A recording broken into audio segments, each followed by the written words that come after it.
or the basics of how to be a lobbyist at the Capitol, some helpful hints.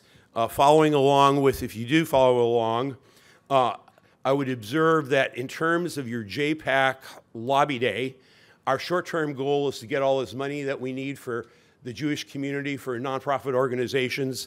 These are important issues, the bills that you're going to be lobbying on, but also the long-term goal is to build relationships and continue to ensure that JPAC as an organization in the Jewish community builds long-term relationships with members of the legislature and their staff, and that many of you will be meeting with many legislators who are from Jewish areas. Many of you will be meeting with legislators that don't have a large Jewish community. So you're the representatives of the Jewish community, and our goal is to build long-term relationships. So as you get ready for your meeting, the number one bullet is prepare for the meeting, which means coordinating who in the group will speak on each topic. We have a pretty substantial agenda, important issues, going into a meeting that's something like somewhere between 15 minutes and a half an hour, on average 20 minutes. There's a lot to cover. So in order to cover it adequately, extremely helpful that when you meet as a group, you just divide up the issues however you're comfortable with them. Assign someone to lead or do the introduction, start the meeting. You all don't want to walk in there and just look at each other. Someone's got to be, in essence, in charge of the meeting.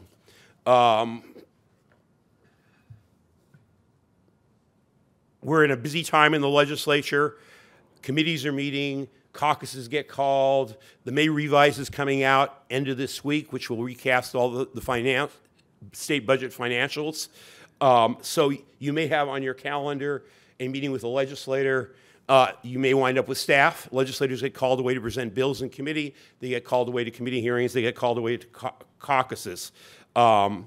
Staff is vital in this building, in this world. We have term limits. We have had just a wave of members transitioning, and in the process of transitioning this year out of the legislature. We had 5 members who resigned already this year, just quit, call it COVID burnout. We have about another 15 members that have announced they're not running for re-election.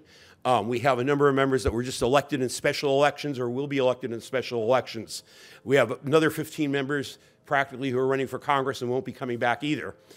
So between the retirements, the resignations, the places in transition, many members make a wise decision and hire a chief of staff or a legislative director that's been around for years. So if on your calendar you see Senator X and you get staffer Y, treat that staffer with as much courtesy and goal of relationship building as you would the member. They probably, good chance they've been there longer and will be there longer than the member.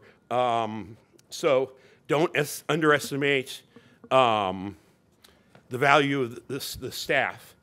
You're going to start the meeting, introduce yourselves, and let them know you're here with JPAC.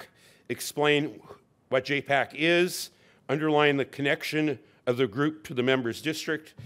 If there is, specify that we are here today with 2 advocacy packages. During the meeting, be brief, get to the point, request a specific action of support, inquire about what the legislator has done or said on these issues or bills. Remember, some of you are going to see senators and the bill is still in the assembly. Some of you are going to see assembly members and the bill's past the assembly. So be somewhat cognizant of where the issue may be in terms of the context of your meeting. Make sure to reference your Leave Behind folder with all of our asks. JPAC will ensure the legislature receives the folder. If the legislator disagrees, not going to happen because you're so persuasive and these issues are so important, and I really don't believe too many people are going to run into a legislator that disagrees, but there are some cantankerous folks out there. Stay focused and cordial. Be sure to communicate concerns clearly.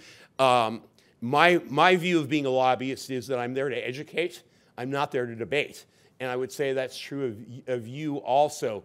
You have to go, as a lobbyist, you have to go back and back and back over the years to see the same member, same staffer, dozens of times and dozens of different issues. You're not going to win every issue, but it's not about winning a debate. It's about educating them, and particularly in this case, about educating them about JPAC and the Jewish community and who we are.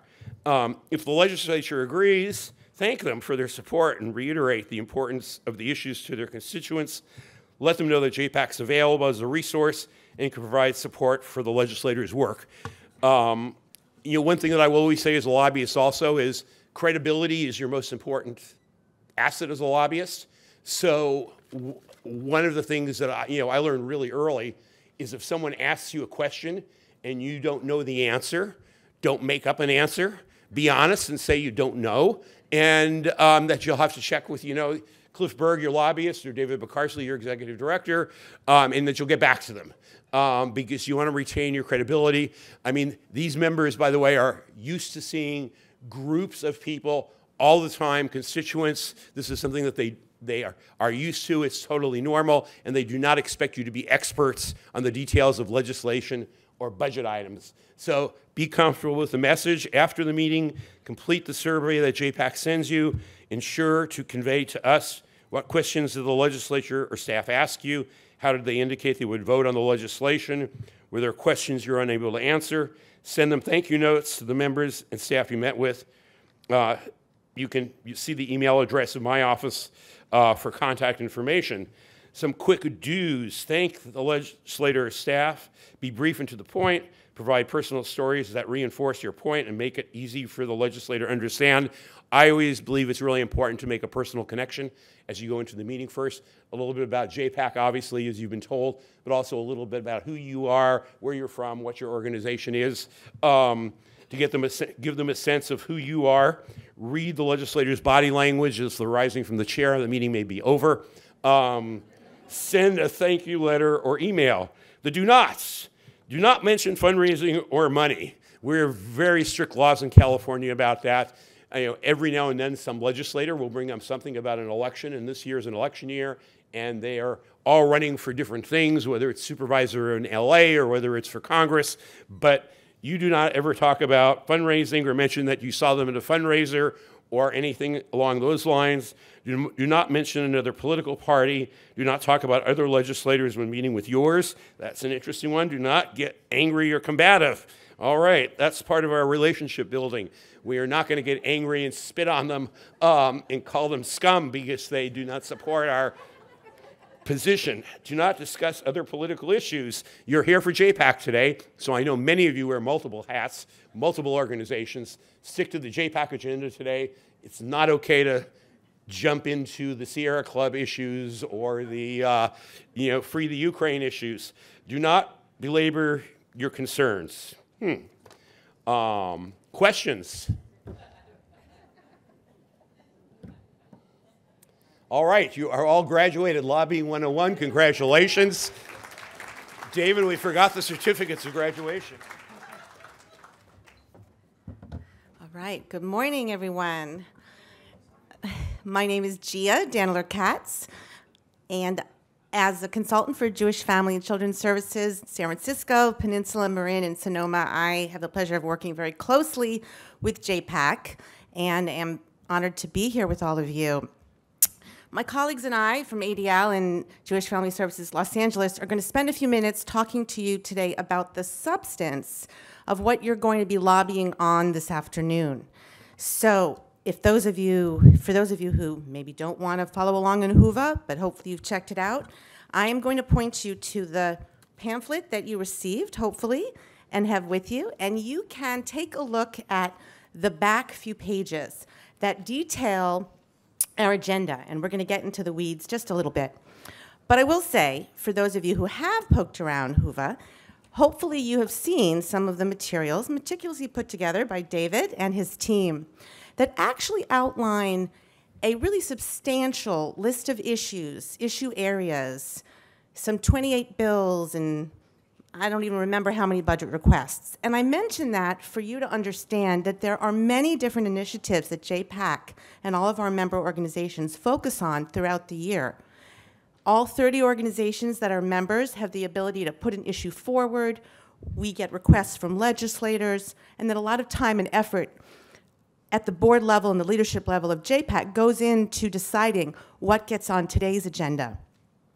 We use a lens of what could really benefit from a Jewish community voice from JPAC lifting up this issue? What is timely today with all of us here? And then what is a meaningful representation of the values that David and Allison talked about, a compelling representation? And so that are the criteria that we use to select what we're focusing on. And as you've heard, we have these two categories.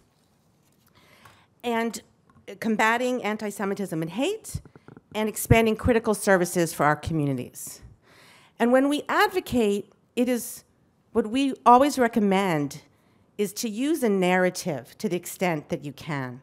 And in this first area of combating anti-Semitism and hate, there's a very compelling narrative.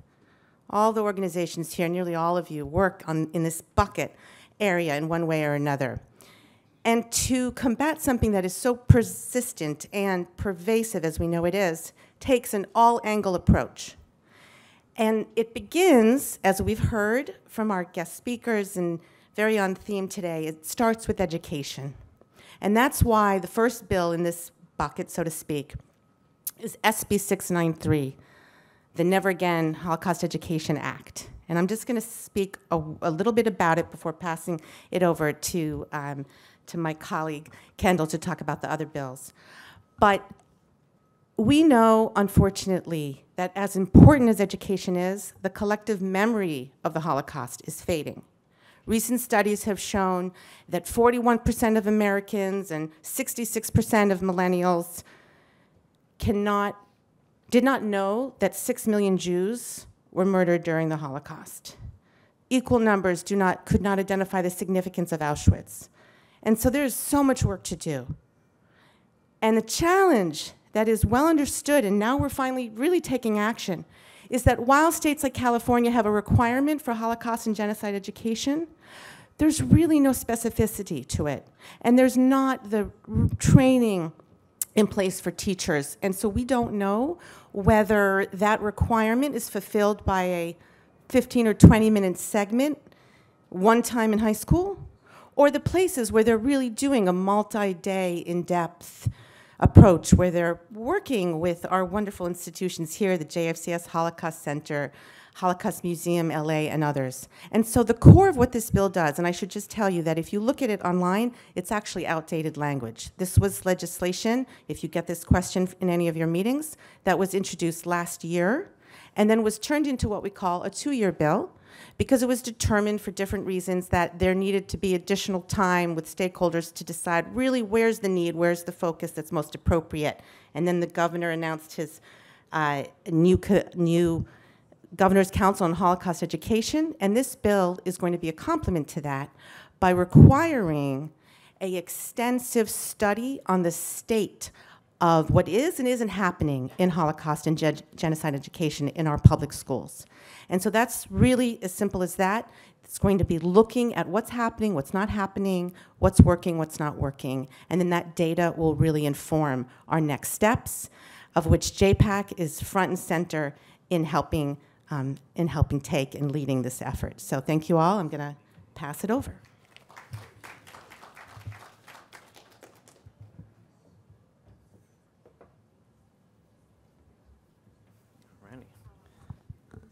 Thank you, Gia. Good morning. There we go. My name is Kendall Kosai, and I am the Director of Policy for the Anti-Defamation League Western Division. It's my pleasure to speak about the final 3 bills in the first half of the bill package to fight back against anti-Semitism and hate. These bills that JPAC has selected are an important part of that solution.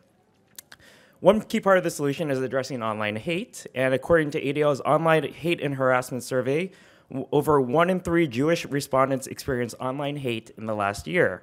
AB 587, sponsored by Assemblymember Gabriel and the ADL, is a key component of our anti-hate legislative agenda. Supported by over 60 organizations across the state, AB 587 is a transparency bill, plain and simple. It helps shed a light on social media, hate content policies, how they enforce them, and how hate proliferates on their platform. Transparency is a foundational step to creating a safer and more equitable internet. Transparency is not about forcing companies to reveal trade secrets. It's not about requiring companies to have specific guidelines. It's not about restricting platforms' editorial decisions or suppressing freedom of speech, things that you may hear. It's not about reforming Section 230. Transparency is about the companies being honest with consumers about the rules of the road and how they enforce those rules. It is a foundational approach to understanding the issue and allows civil society organizations and our elected leaders to address the reality of how hate and anti-Semitism manifests on these unregulated platforms. AB 1664, also sponsored by Assemblymember Gabriel, is brief but incredibly important. This year, ADL published its annual audit of anti-Semitic incidents, which showed a 27% increase year over year of an all-time rise of anti-Semitism here in California. Unfortunately, we know that our houses of worship are common targets, and sadly, security improvements are critical to ensuring our communities can practice freely and openly. This bill extends the nonprofit security grant program indefinitely and expands security training as part of the program eligibility.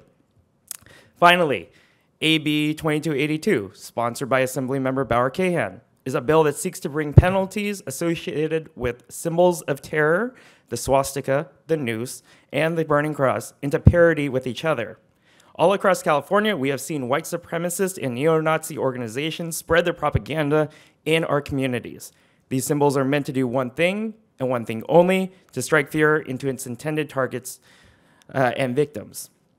To ensure that we're sending a message that these symbols of terror are not welcome anywhere here in the state of California, the bill also expands the locations in which these symbols are banned. So that covers the three bills. I'm going to turn it over to my new friend, Nancy Volpert, Director of Public Policy of Jewish Family Service, Los Angeles. Nancy.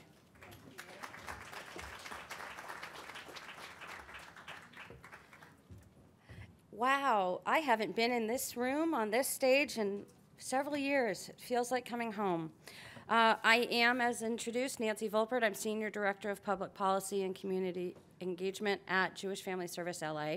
And I'm the person who gets to transition your brain from anti-Semitism and hate to the equally uplifting concepts of hunger and lack of health care and poverty. So, you know, we've got a really positive agenda today.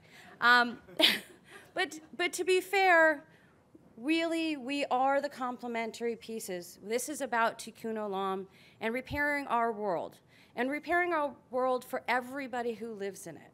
So some of you who participated last year will remember that Food for All was on our agenda last year. And the idea of Food for All is that no Californian should go hungry. If they are low income and need assistance, they should be eligible for state food benefits, what we call CalFresh. Some of you may know it as SNAP. Some of you may remember back in the day we used to call it food stamps. But really, this is about extending food benefits to all residents of California based on income eligibility without regard for immigration status. There are two bills going through. Is SB 464 from Senator Hurtado. It has a partner budget ask because, as you can imagine, it takes money to feed people. But that is going to be SB 464. We also think not only should you eat, you should be healthy and you should have access to health care. And that we think being able to get care you need is a critical part of being a full, dignified life lived with respect and grace as a Californian. And so the next piece that's on our agenda is health for all. And some of you may confuse this with Medicare for all.